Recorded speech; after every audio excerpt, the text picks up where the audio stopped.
2026 সালের নির্বাচনটাকে একটু কনটেক্সচুয়ালাইজ করতে চাই।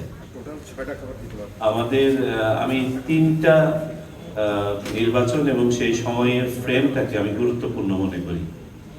একটা 1991 সালে, একটা 2008 সালে, আর আরেকটা এই জন্য যে এই তিনটা সময়ে বেশ কিছু রিফর্ম হয়েছিল, কিছু আইনি পরিবর্তন, সংশোধন, পরিমার্জন হয়েছিল।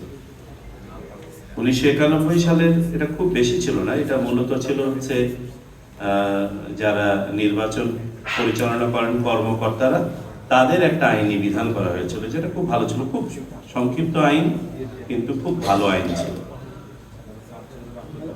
এটাকেও দেখার সুযোগ হয়েছিল পরবর্তী দুটো নির্বাচনে, 96 নির্বাচন এবং 2001-এর নির্বাচনে, যেহেতু সেগুলো তত্ত্বাবধায়ক সরকারের অধীনে অনুষ্ঠিত হয়েছিল। 2007-08 সালে বেশ কিছু পরিবর্তন আনা হয়েছে, বেশ কিছু পরিবর্তন। এই যে এখন আমরা রাজনৈতিক দলের নিবন্ধন থেকে শুরু করে এই যে এখন যে ডিবেটটা হচ্ছে, যে প্রার্থীরা 1%, স্বতন্ত্র প্রার্থীরা 1% ভোটের যে ইয়েটা, এই বিভিন্ন বিধানগুলো হয়েছিল।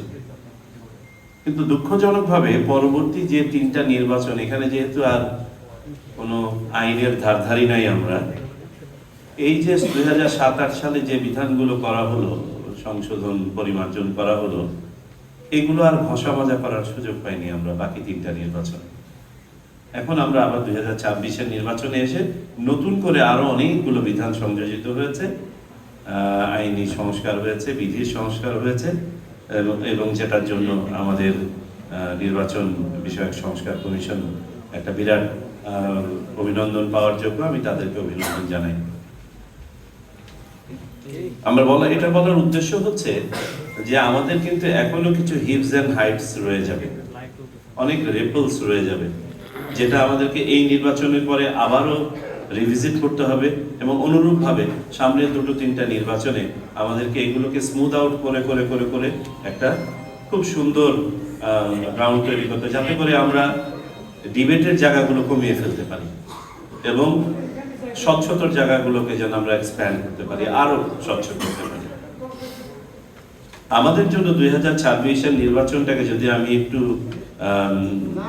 অ্যানালজি ড্র করি, আমি যদি একটু মেটাফরিক্যালি বলি, অনেকটা হচ্ছে লাইনচ্যুত ট্রেনকে লাইনে ফেরত এনে আবার চালানো শুরু করা, বেয়ার মিনিমাম রিপেয়ার করে কিছু কিছু যন্ত্রাংশ রিপ্লেস করে অন্তত গতি দেওয়া। এই কাজটা যদি আমরা করতে পারি তাহলে আমাদের প্রথম ধাপ অর্জিত হবে। তারপরে আমাদের সাবসিকুয়েন্ট ইলেকশনগুলোতে আমাদের আরো উন্নততর, কারণ আমাদের প্রত্যাশা অনেক এবং যৌক্তিক প্রত্যাশা, কারণ 2026-এ দাঁড়িয়ে আমরা যে প্রত্যাশাগুলো ব্যক্ত করছি যৌক্তিক প্রত্যাশা।